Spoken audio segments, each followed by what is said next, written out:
ముందుకెళ్ళాలి. మనం అనుకుంటాం ఒక బలమైన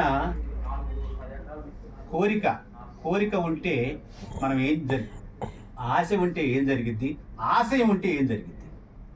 కోరిక అనేది మనం ఆ కోరికను తీర్చుకోగలుగుతాం అంతే.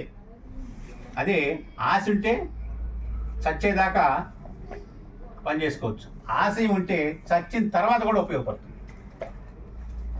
ఆశయం ఉంటే ఏముంటుంది?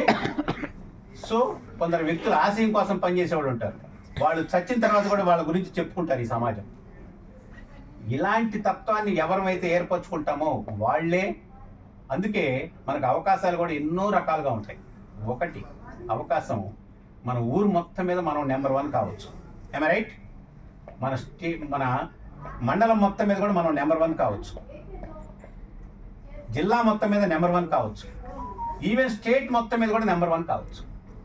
అవకాశాలు ఎన్ని రకాలుగా ఉన్నాయో మీరు అర్థం చేసుకోండి. అవకాశాలు ఎన్ని రకాలుగా ఉన్నాయో మీరు అర్థం చేసుకోండి. ఇలాంటి ఇన్ని రకాల అవకాశాలు మనకి ఎప్పుడైతే ఉన్నాయో ఆటోమేటిక్గా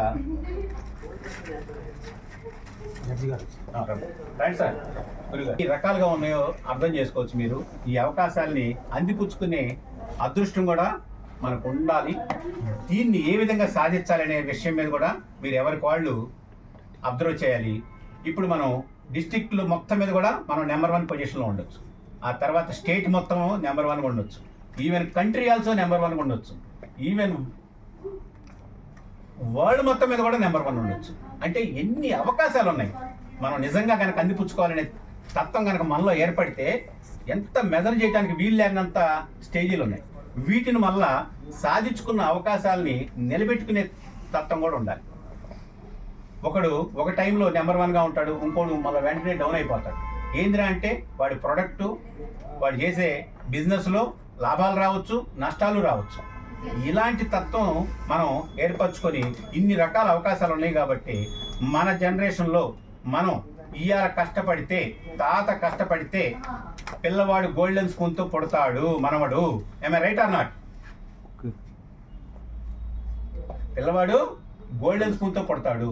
అదే తాత కష్టపడకుండా ఇవాళ మనకు అనుకుంటాం వాడికి 4,000 రెంట్, 4 లక్షల రెంట్లు వస్తున్నాయిరా, వీడికి 10 లక్షలు వస్తున్నాయిరా, వీడికి 25 లక్షలు వస్తున్నాయిరా. ఎందుకు వస్తున్నాయి? వాడి తాతో తండ్రో ఎవడో కష్టపడ్డాడు కాబట్టి. వీడికి ఎందుకు రావు? వీళ్ళు టైం పాస్ చేసుకుంటా డేని ఈజీగా పాస్ చేస్తున్నారు కాబట్టి. ఎవరైతే పాస్ చేసుకుంటా వెళ్ళేస్తే వాళ్ళ కుటుంబం వెనకబడుతుంది.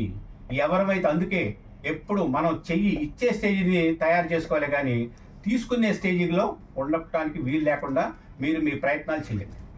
ఇలాంటి ప్రయత్నాలు చేసి ఇలాంటి మంచి ప్లాట్ఫామ్ను ఉపయోగించుకొని దీన్ని సద్వినియోగం చేసుకున్నప్పుడు మాత్రమే మనకి మంచి సూటబుల్ సిచ్యువేషన్లోకి వెళ్ళిపోతాం. ఇవాళ మనం నడిచే నడక, మనం వేసే బట్ట, మనం నడిపే కారు, మన ఉండే స్టేటస్, ఇది మొత్తం జీవన ప్రమాణంగా చెప్పుకుంటాం. మన జీవన ప్రమాణాన్ని మనం ఎంత పెంచుకోగటానికి సోర్స్ ఉంటే అంత పెరగాలి. మనం ఒక స్టేజీ దాటిన తర్వాత ఆల్ ఆర్ ఈక్వలే, కానీ ఆ